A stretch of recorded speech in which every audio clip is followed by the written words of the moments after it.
12-year-old Prince George is said to be deeply disappointed and increasingly irritated because his father, Prince William, has firmly refused to grant him ownership of a mobile phone. The motivations driving this parental choice have ignited widespread discussion among mothers and fathers across the globe, prompting them to reflect on their own household rules regarding digital devices. In an unusually frank conversation, the Prince of Wales delved into what he portrayed as a mounting conflict within his home, disclosing that George has repeatedly pleaded for a phone, yet both William and his wife, Catherine, remain steadfast in their opposition.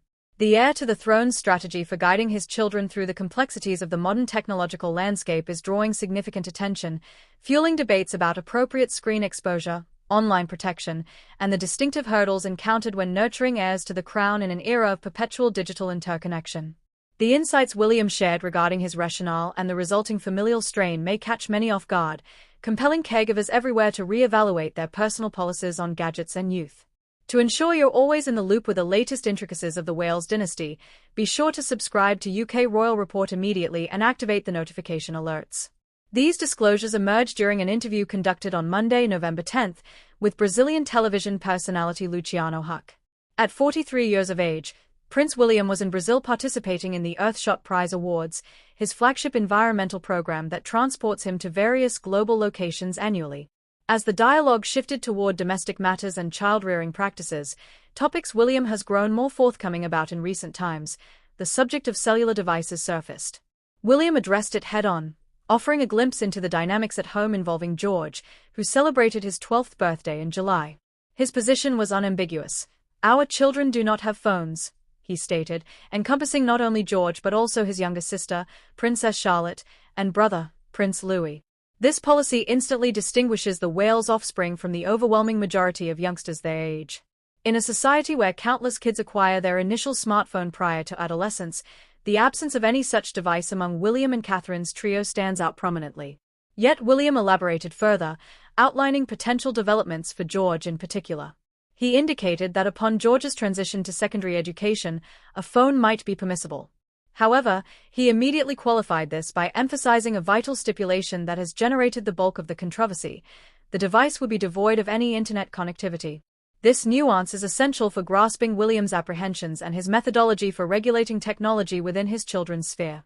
He is not fundamentally against George possessing a tool for basic interaction.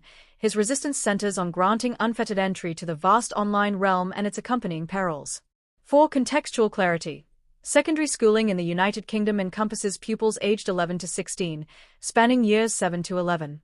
Now 12, George is either on the cusp of or has just entered this phase, rendering the phone debate especially timely and urgent. Undoubtedly, a considerable number of his schoolmates possess advanced smartphones, exerting peer pressure that amplifies the difficulty for George in acquiescing to his phone-less reality. William and Catherine Middleton, both 43, have maintained unwavering resolve in upholding this no-phone edict, notwithstanding the obstacles it poses. The pair, parents to 3, are aligned in their stance. Nevertheless, William displayed remarkable transparency in acknowledging the strain. To be honest, it's getting to the point where it's becoming a little bit of a tense issue. This candid admission of household friction is noteworthy for its openness. By labeling the matter as tense, William implies George's persistent advocacy for a phone and the emotional toll of repeated refusals on the young royal. This scenario mirrors the everyday struggles of parents globally who contend with comparable disputes over digital boundaries and access privileges. Still, William added, "But I think he understands why. We communicate why we don't think it's right." Here, it becomes evident that the couple is not enforcing capricious prohibitions. They engage in dialogue with George, articulating their logic and fostering his comprehension of their protective intent. William's hesitancy stems from targeted worries, particularly amplified by their prominent status. He and Catherine view their efforts as safeguarding George primarily from the clutches of social media. While general online security plays a role, the royal children's exceptional exposure heightens the risks.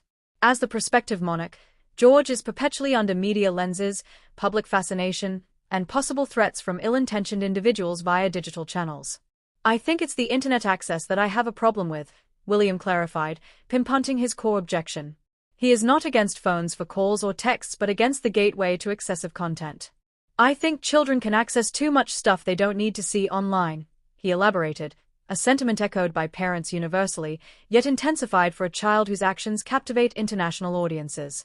William proposed a viable alternative. So having a phone and text message, the old sort of brick phone as they call them, I think that's fine. Invoking the rudimentary mobiles of the late 1990s and early 2000s, capable solely of voice calls and SMS, highlights his vision.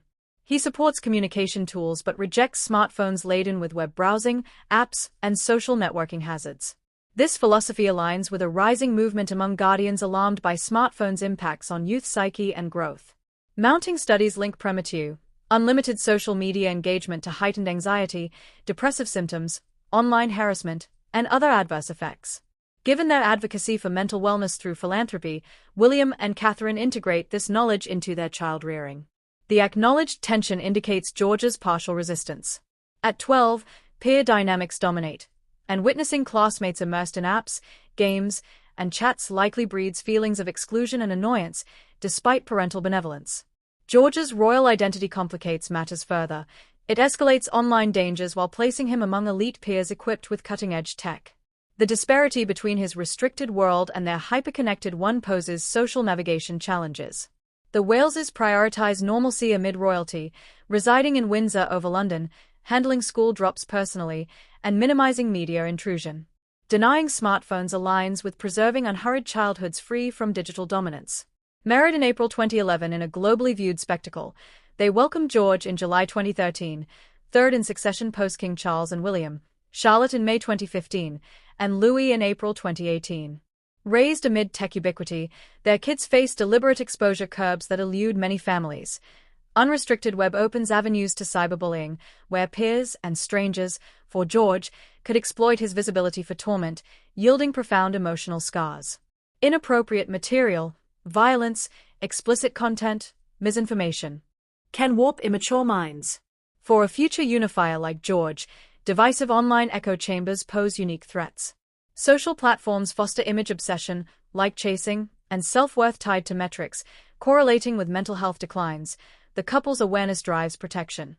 Globally, parents debate smartphone timelines and controls variably, some early with safeguards, others delayed or basic only. Emerging data favors later intros for superior well-being, reduced screens linked to better sleep, academics, relationships. Yet, total avoidance hinders digital literacy for adulthood. The Waleses draw from evidence, prioritizing offline pursuits, aided by resources easing enforcement. This tension glimpse demystifies royalty, revealing relatable strife beneath Polish. Future access, secondary school basic phone, eventual monitored upgrades, siblings' turns, will evolve under scrutiny, influencing parental norms. What's your take on William's no-phone rule for George? Protective foresight or excessive sheltering? Ideal smartphone age and limits? Comment below. UK Royal Report delivers unfiltered royal realities. Subscribe, notify, join our vigilant community for unwavering monarchy coverage. Connect now.